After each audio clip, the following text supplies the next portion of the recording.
Saan nga ba tayo nagkulang?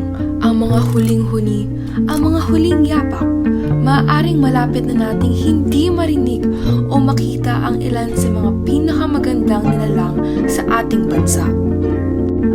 Ngayon, tatalakayin naman natin ang isang crisis na nangangailangan ng ating pansin, ang patuloy na napagbaba ng bilang ng ating mga endangered species dahil sa pinagbabawal ng panghuhuli at kalakalan. Kailangan nating alamin ang kanilang kalagayan. Sila ay mahalagang bahagi ng ating biodiversity, mga nilalang na natatangi sa ating bansa. Ngunit dahil sa illegal na panghuhuli at kalakalan, ang kanilang tarahan ay nawawasak at ang kanilang populasyon ay mabilis na humahantong sa binggit ng pagkalipol. Ngunit bakit nga ba ito nangyayari? Ang kasakiman at kawalan ng pagpapahalaga ang natutulak sa iligal na panghuhuli para sa iba't ibang layunin, karne, balat, mga bahagi ng katawan at maging bilang exotic pets. Hindi natin lubos na nauunawaan ang kritikal nilang papel sa ating ecosystem.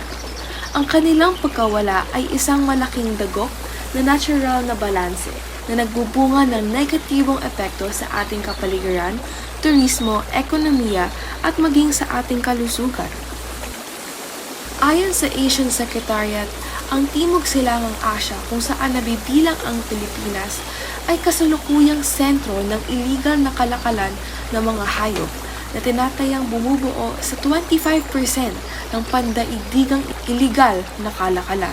Ngunit may pag-asa pa rin.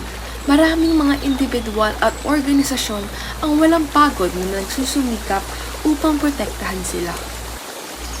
At tayo, ano naman ang ating magagawa? Bawat isa sa atin ay may kapangyarihan na gumawa ng pagbabago, maging mapanuri sa ating pagkonsumo at iwasan ang mga produktong nagmula sa mga endangered species. Ating nasuri ang kalagayan ng ating mga endangered species, ang mga banta na kanilang kinakaharap at ang mga pagsisikap na isinasagawa upang sila'y protektahan. Ngunit ang paglalakbay na ito ay hindi nagtatapos dito. Ang tunay na pagbabago ay nakasalalay sa ating sama-samang pagkilos. Sa muli,